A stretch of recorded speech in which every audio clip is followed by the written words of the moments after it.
Hello and welcome back to 5-Minute Theology. I'm attempting in this video something that I'm told is crazy, which is to try and explain what's often viewed as the most difficult idea in Christianity, namely the Trinity, in 5 minutes. I'm obviously not going to say everything there is to be said. I'm only going to scratch the surface. But I hope in this video it will make the idea of the Trinity a little bit less intimidating and puzzling, because it's an important and I believe a beautiful truth about God. I may regret this, but let's give it a go. As before, there will be slides, so you might want to go full screen. And I am going to start my phone timer to make sure it takes 5 minutes. And let's talk about the Trinity.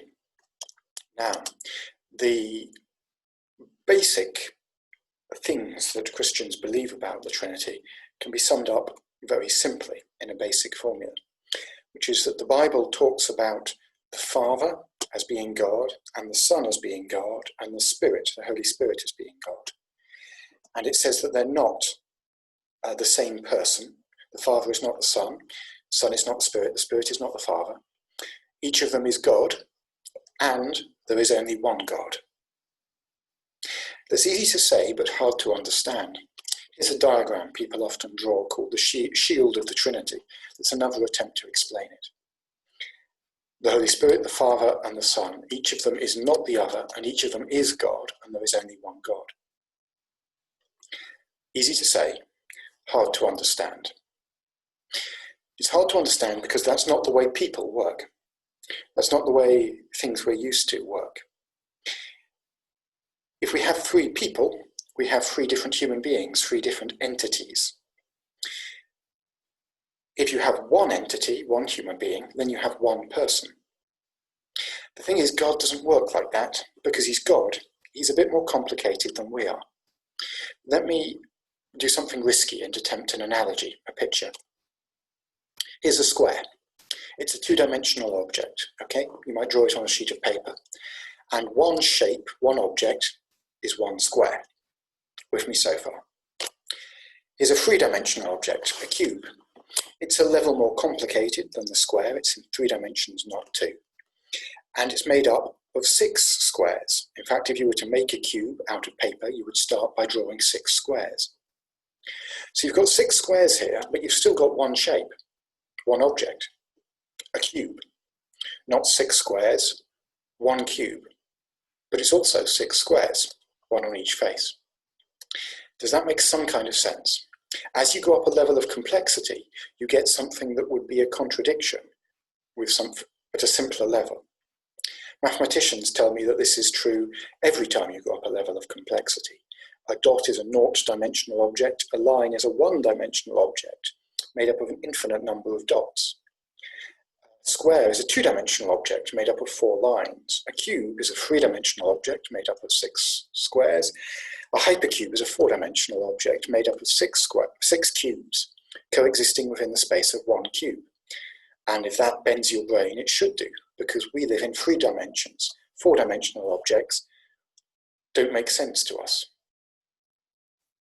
But in the same way, God sometimes will be a bit mind-bending and won't make sense to us, because he's more complicated than we are. He's bigger than we are. Just as if you lived in a 2-dimensional world, a cube would sound like a contradiction. 6 squares, but one object. Just as to us, the idea of a hypercube, of 6 squares inside 6 cubes inside one cube, seems to make no sense. So when you deal with God, he's more complicated than us. With God, you have something that wouldn't make sense if you were talking about a person. You have 3 persons in one God, one entity, one being. 3 persons that are all different persons. They're distinct, they're not each other, but they're all one God. Very quickly, this has 2 implications. One of them is that at the heart of reality is relationship.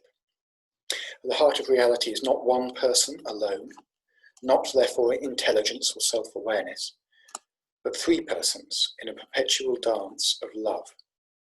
The heart of reality is love. Many religions can say that God is loving, Christians alone say that he is love, because he is three persons united in one God. The second implication is for salvation. If Jesus wasn't God, and God punished him in our place, that would be unfair. But Jesus is God, just as the Father is God, and the Spirit is God. In our salvation, God is not punishing another, he is punishing himself instead of us. He is himself paying the cost for our salvation. He can bear that cost because he is God. He is big enough and infinite enough to do it. And he can deliver that punishment because he is God. He is the judge of all sin. In our salvation, God from God saves us. God bears our punishment himself. And that is a particularly glorious truth of the Trinity. 5 minutes. I hope that lessened rather than increasing confusion on the subject of the Trinity. It is a deep topic, and at some level we can only wonder at it in mystery and accept it. But I hope that helps it make a little bit more sense.